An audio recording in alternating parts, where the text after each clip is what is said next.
السلام عليكم ورحمة الله وبركاته نحمده ونصلي على رسوله الكريم أما بعد فأعوذ بالله من الشيطان الرجيم بسم الله الرحمن الرحيم رب اشرح لي صدري ويسر لي أمري واحلل عقدة من لساني يفقهوا قولي وربنا زدنا علما اللهم فقهنا في الدين آمین یا رب العالمین۔ آغاز ہوتا ہے رکوع نمبر 18 کا، اس کی تفسیر کو دیکھتے ہیں۔ اللہ رب العزت ارشاد فرماتے ہیں اللہ الذی سخر لکم البحر لتجری الفلک فیہ بأمرہ ولتبتغوا من فضلہ ولعلکم تشکرون۔ اللہ تعالیٰ فرماتے ہیں کہ اللہ تعالیٰ ہی وہ ذات ہے جس نے تمہارے لیے دریا کو تابع بنا دیا، یعنی کہ انسان کا کوئی اختیار نہیں ہے دریا کے اوپر۔ دریا کا کنٹرول انسان پر نہیں ہے۔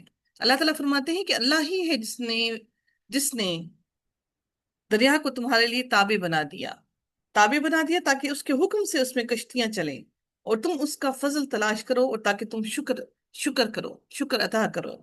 اب اس سے بہت اہم ترین جو بات سمجھنے کو ملتی ہے، یعنی اس کو ایسا بنا دیا کہ تم کشتیوں اور جہازوں کے ذریعے سے اس پر سفر کر سکو، یعنی سمندروں میں کشتیوں اور جہازوں کا چلنا یہ تمہارا کمال اور تمہارا ہنر نہیں ہے، یہ اللہ تعالیٰ کا حکم اور اس کی مشیت ہے۔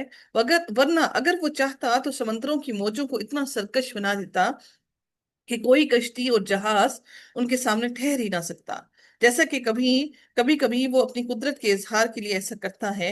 اگر مستقل طور پر موجوں کی طغیانیوں کا یہی عالم رہتا تو کبھی بھی سمندر میں سفر کرنے کے قابل نہ ہوتے، انسان کبھی بھی سمندر میں سفر نہ کر سکتا۔ تجارت کے ذریعے سے اور اس میں غوطہ زنی کر کے انسان موتی اور دیگر اشیاء نکال کر اور دریائی جانوروں مثلا مچھلی وغیرہ کا شکار کر کے اس سے فائدہ اٹھاتا ہے۔ اور اللہ تعالیٰ نے پھر فرمایا کہ تم اس کا فضل تلاش کرو، کہ اس میں سے اس سمندر میں سے، اس پانی میں سے، اس دریا میں سے اللہ کا فضل تلاش کرو۔ اور پھر اللہ تعالیٰ نے پھر مزید فرمایا اور تاکہ تم شکر ادا کرو۔ اللہ تعالیٰ کی نعمتوں کے ملنے کے فوراً بعد اگلی جو چیز ہمیں چاہیے ہوتی ہے وہ اللہ کا شکر ادا کرنا ہوتا ہے، یعنی ہم اللہ تعالیٰ کی ان تمام نعمتوں کا شکر ادا کریں۔ یہ نہیں کہ ہم ہر وقت روتے رہے، بلکہ ہمیں اللہ تعالیٰ کا شکر ادا کرنا چاہیے، اللہ تعالیٰ کی تمام دی ہوئی نعمتوں کا۔ جس طرح سے اللہ تعالیٰ نے ہمیں جو نعمتیں دی، اگر اللہ تعالیٰ ہمیں وہ دینے پر قادر ہے تو ہم سے چھیننے پر بھی یقیناً قادر ہے۔ یہ سب کچھ اس لیے کیا کہ تم ان نعمتوں پر اللہ کا شکر کرو جو اس میں تسخیر، یعنی کہ اس تمام کے تمام سمندر کا نظام اللہ تعالیٰ چلا رہا ہے، اس کی وجہ سے تمہیں یہ تمام چیزیں حاصل ہوئی ہیں۔ پھر میرے رب نے مزید اگلی آیت میں ارشاد فرمایا وَسَخَّرَ لَكُم مَّا فِي السَّمَاوَاتِ وَمَا فِي الْأَرْضِ۔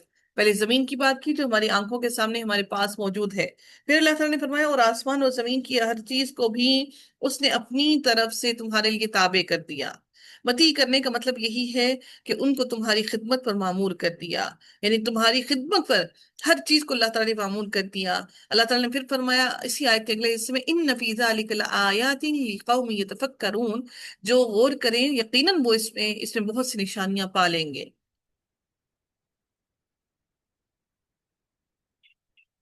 نشانیاں یقیناً وہ لوگ پاتے ہیں جو اس میں غور کریں، جو غور نہیں کرے گا وہ کبھی بھی تدبر حاصل نہیں کر سکے گا۔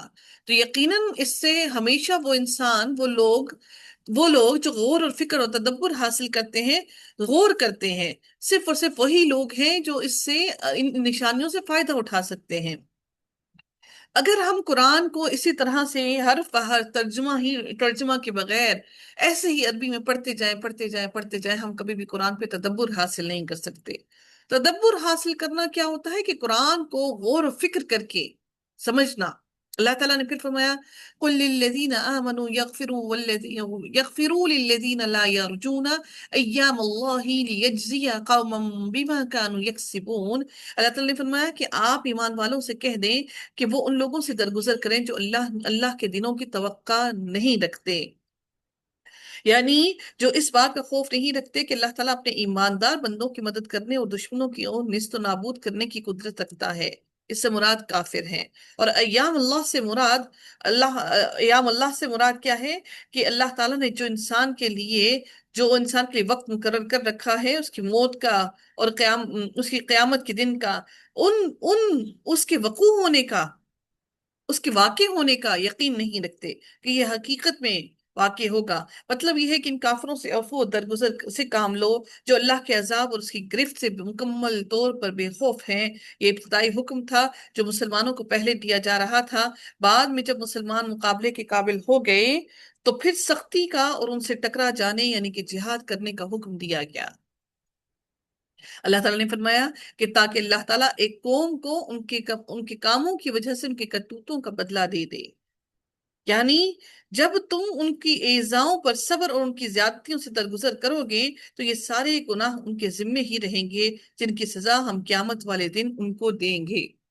ہم سمجھتے ہیں کہ اللہ تعالیٰ نے ہمیں ہمیں جو کچھ دیا ہے وہ ہماری محنت کی وجہ سے دیا ہے۔ اگر اللہ تعالیٰ نے ہمیں کوئی قرآن کا کوئی حرف بھی سکھایا ہے تو وہ ہماری محنت کی وجہ سے نہیں سکھایا، بلکہ میرے رب کی عنایت تھی، میرے رب کی ہم پر کرم تھا، تو تب ہی میرے رب نے ہمیں اس قرآن کا ہر ہر حرف سیکھنے کا موقع عطا کیا۔ ادروائز ہم میں کوئی طاقت ہرگز نہ تھی کہ ہم قرآن کا کوئی ایک حرف بھی سیکھ سکتے۔ پھر میرے رب نے اگلی آیت میں مزید فرمایا وَلَقَدْ آتَيْنَا بَنِي إِسْرَائِيلَ الْكِتَابَ وَالْحُكْمَ وَالنُّبُوَّةَ وَرَزَقْنَاهُم مِّنَ الطَّيِّبَاتِ وَفَضَّلْنَاهُمْ عَلَى الْعَالَمِينَ۔ اللہ تعالیٰ فرماتے ہیں یقیناً ہم نے بنی اسرائیل کو کتاب، حکومت اور نبوت دی تھی، اور ہم نے انہیں پاکیزہ اور نفیس روزیاں دی تھیں۔ ہم نے انہیں پاکیزہ اور نفیس روزیاں دی تھی جو اللہ تعالیٰ نے من و سلوہ ان کو عطا کیا۔ یعنی اس میں کیا بیان کیا گیا کہ کتاب سے مراد تورات، حکم سے مراد حکومت اور بادشاہت، یا اس سے مراد یہ بھی ہو سکتا ہے کہ فہم ہو جو ان کو اللہ تعالیٰ نے فہم عطا کیا اور لوگوں کے درمیان فیصلے کرنے کے لیے جو کہ ضروری تھا، اور وہ روزیاں جو ان کے لیے حلال تھیں ان میں من و سلوہ کا نزول بھی شامل ہے۔ اللہ تعالیٰ فرماتے ہیں وَرَزَقْنَاهُم مِّنَ الطَّيِّبَاتِ، ہم نے پاکیزہ چیزوں سے ان کو رزق دیا، وَفَضَّلْنَاهُمْ عَلَى الْعَالَمِينَ، اور ہم نے انہیں تمام جہانوں پر فضیلت عطا کی۔ وَآتَيْنَاهُمْ بَيِّنَاتٍ مِّنَ الْأَمْرِ فَمَا اخْتَلَفُوا إِلَّا مِن بَعْدِ مَا جَاءَهُمُ الْعِلْمُ ما جاءهم العلم بغيا بينهم۔ پھر اللہ تعالیٰ نے مزید فرمایا یقیناً ہم نے بنی اسرائیل کو کتاب، حکومت اور نبوت دی تھی، اور ہم نے انہیں پاکیزہ اور نفیس روزیاں دی تھی، اور پھر اللہ تعالیٰ نے فرمایا اور انہیں دنیا والوں پر فضیلت دی تھی۔ یہ اس وقت کے لوگوں کا بات ہے، اور ہم نے انہیں دین کی صاف صاف دلیلیں دی۔ وَآتَيْنَاهُمْ بَيِّنَاتٍ مِّنَ الْأَمْرِ، صاف صاف دلیلیں دی۔ پھر انہوں نے اپنے پاس علم کے پہنچ جانے کے بعد آپس کی ضد، بحث سے ہی اختلاف برپا کر ڈالا۔ آپس میں ہی، بغین بینہم کا مطلب ہے آپس میں ایک دوسرے سے حسد اور بغض اور عناد کا مظاہرہ کرتے ہوئے اپنا منصب، اپنا جاہ و جلال کو مینٹین رکھنے کی خاطر انہوں نے دین کے اندر تحریفات کر دی۔ آج بہت سے لوگ آپس میں لڑ جھگڑ رہے ہوتے ہیں، نہیں، یہ مسئلہ ایسے ہے، یہ مسئلہ ویسے ہے، یہ مسئلہ ایسے ہوگا، یہ مسئلہ ویسے ہوگا۔ کیا صحابہ سب سے پہلے نبی اکرم صلی اللہ علیہ وآلہ وسلم کی سنت ہمارے سامنے موجود نہیں ہے؟ کیا کوئی ایسی چیز موجود ہے جس کا فیصلہ میرے نبی نے نہیں بیان کر دیا؟ ہر چیز کے بارے میں قیامت تک کے لیے اگر یہ قرآن ہدایت ہے تو کیا اس کے اندر وہ چیزیں موجود نہیں جس کے لیے ہم اپنی زندگی سے رہنمائی حاصل نہ کر سکیں؟ آج ہم بھی انہی لوگوں کی طرح، یہودیوں اور عیسائیوں کی طرح، ہم اندھے ہو کر علماء کے پیچھے چل پڑتے ہیں بغیر یہ سوچے سمجھے کہ قرآن کے اندر اللہ تعالیٰ نے کیا بیان کیا، بغیر یہ پڑھے ہم سب پر لازم اور عائد ہے، لازم ہے کہ ہم اس قرآن کا، اس دین کا، اس اللہ کی کتاب کا علم حاصل کریں۔ اس کے بغیر ہماری نجات ہرگز نہیں۔ یہ قرآن کچھ مخصوص طبقے یا مخصوص لوگوں کے لیے نہیں ہے کہ بس کچھ مخصوص لوگ ہی اس کا علم حاصل کریں، بلکہ ہم میں سے ہر انسان پر یہ لازم ہے کہ وہ قرآن کا علم حاصل کرے، اس کو سمجھے اور سیکھے۔ پھر میرے رب نے مزید کیا فرمایا؟ اللہ تعالیٰ نے فرمایا کہ یہ جن جن چیزوں میں اختلاف کر رہی ہیں ان کا فیصلہ قیامت والے دن ان کے درمیان خود تیرا رب کرے گا، یعنی اہل حق کا اپنی جزا اور اہل باطل کو بری جزا دے گا۔ اللہ تعالیٰ ان کے درمیان میں آج جو ہم دنیا میں اختلافات میں مبتلا ہیں، روز قیامت سب کا فیصلہ اللہ تعالیٰ کر دے گا۔ پھر میرے رب نے فرمایا ثم جعلناکم علی شریعۃ من الامر فاتبعها ولا تتبع اهواء الذین لا يعلمون۔ پھر اللہ تعالیٰ نے فرمایا کہ پھر ہم نے آپ کو دین کی ظاہر راہ پر قائم رکھ کر دیا، سو آپ اسی پر لگے رہیں اور نادانوں کی خواہشوں کی پیروی میں نہ پڑیں۔ یعنی شریعت کی لغوی معنی ہے راستہ، طریقہ، وہ وہ رستہ جس پر چل پڑے۔ شاہراہ کو بھی شارع کہا جاتا ہے کہ وہ مقصد اور منزل تک پہنچاتی ہے۔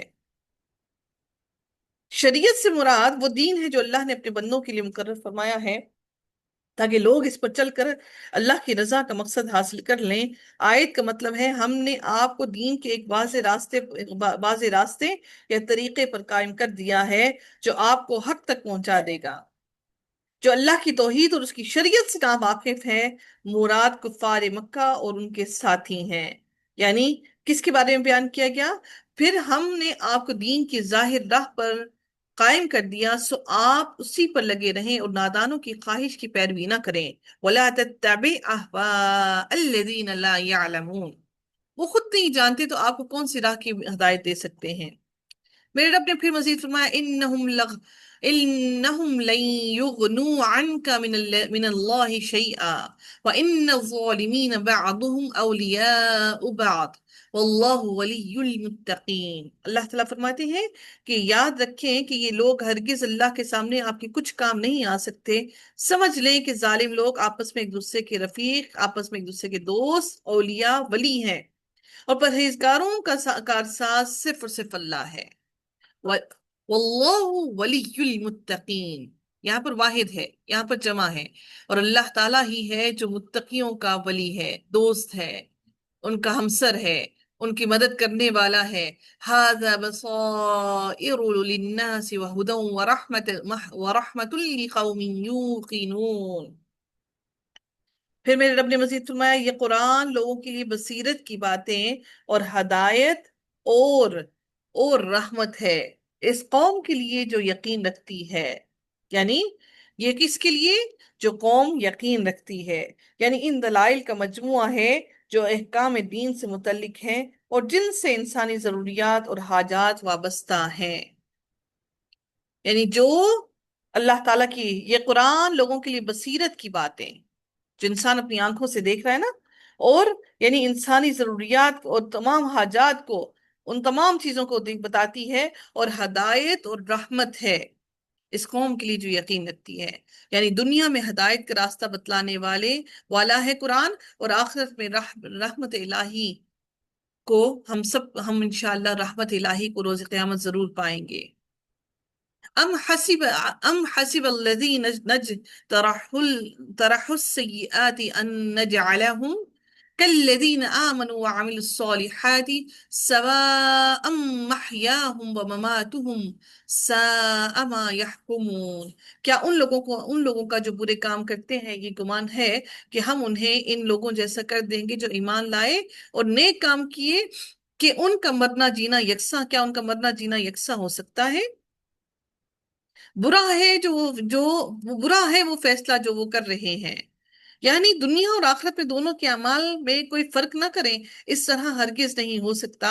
اس سے مراد یہ بھی ہو سکتی ہے کہ جس طرح دنیا میں وہ برابر تھے، آخرت میں بھی وہ برابر ہی رہیں گے، کہ مر کر بھی ناپید اور وہ بھی ناپید ہوں، نہ بدکار کو سزا ملے اور ایماندار کو اس کو صالح اعمال کا انعام نہ ملے، ایسا ہرگز نہیں ہو سکتا۔ اسی لیے اللہ تعالیٰ نے پہلے یہ فرمایا کہ یہ کیا گمان کرتے ہیں کہ ہم انہیں ان لوگوں جیسا کر دیں جو ایمان لائے اور نیک کام کیے، کہ ان کا مرنا جینا یکساں ہو جائے۔ دونوں کے مرتے وقت انسان، ایک بڑی اچھی بات کہیں پڑھی تھی کہ نزا کی آخری ہچکی کو ذرا غور سے سن، زندگی بھر کا خلاصہ ایک اس ہچکی میں ہے، کہ انسان جس طرح سے زندگی گزارتا ہے اللہ تعالیٰ اس کو اسی طرح موت میں بھی اسی طرف لے کر جاتا ہے۔ جس کا قرآن سے جتنا تعلق مضبوط ہوگا، اللہ تعالیٰ مرتے دم تک اس کی زبان پر اپنے الفاظ کو جاری رکھے گا۔ اور اللہ تعالیٰ کہتے ہیں کہ ہم دونوں کو برابر نہیں کر سکتے، جینا بھی اور مرنا بھی۔ برا ہے جو وہ فیصلہ کر رہے ہیں۔ پھر اللہ تعالیٰ نے آخر میں کہہ دیا کہ جو کہہ رہے ہیں یہ بہت برا فیصلہ کر رہے ہیں، ایسا ہرگز نہیں ہو سکتا۔